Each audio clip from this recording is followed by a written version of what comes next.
What happens to your liver if you can't even see your toes because of your belly? Can fatty liver disease develop without any symptoms?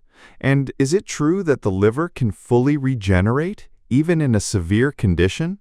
In this video, we'll cover some of the most surprising and important facts. Many liver problems don't show up for a long time. Sometimes a person may only feel tired, low on energy, or have digestive issues, but not link it to the liver. Fatty liver disease can develop over many years and turn into cirrhosis without causing any noticeable symptoms. So, if someone has a large belly, that might be a sign of fat around the internal organs, including the liver. The good news is, the liver has a unique ability to regenerate. Even if part of it is damaged, healthy liver cells can divide and replace the lost ones. But it's important to understand, if scarring, fibrosis, or cirrhosis becomes advanced, there may be a point of no return. In that case, the only solution could be a liver transplant, and the waiting list for that is one of the longest in the world. So, what can you do to support your liver's health, especially if it's already damaged? We'll talk about some strategies that have helped many people, but before making any changes to your diet or treatment, make sure to talk to a doctor. First, let's talk about autophagy. This is a natural process where the body cleans out damaged cell parts and may even reduce scar tissue and viruses. Autophagy is triggered by fasting, both daily time-restricted eating, like eating during a 6-hour window, and longer fasts. Some people try 48-hour fasts once a week, or even fast for a full week, but these methods require caution and should be discussed with a doctor, especially if you have any chronic health issues. Exercise, sleep, a low-carb diet, avoiding frequent snacking, and even cold showers may also help activate autophagy. Another strategy that may help is taking specific substances that support bile flow. In some countries, these have been used for liver conditions for thousands of years.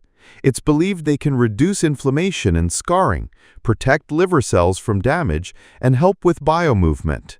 Important note, these supplements are usually taken on an empty stomach, otherwise they work on digesting food instead of targeting the liver.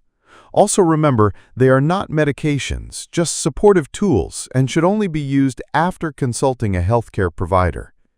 Now, what about food? Sulfur-rich foods like broccoli, cauliflower, and arugula help trigger the liver's natural detox processes. Green tea and broccoli sprouts, which are rich in beneficial compounds, are also helpful.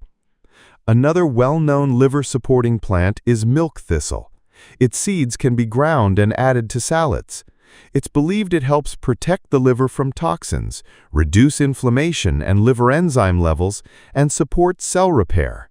This can be especially useful for people who take multiple medications or often consume alcohol or caffeine.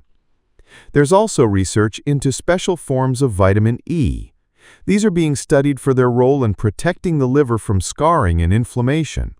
It's important to choose supplements that don't mix different forms of vitamin E, since they may reduce each other's effects.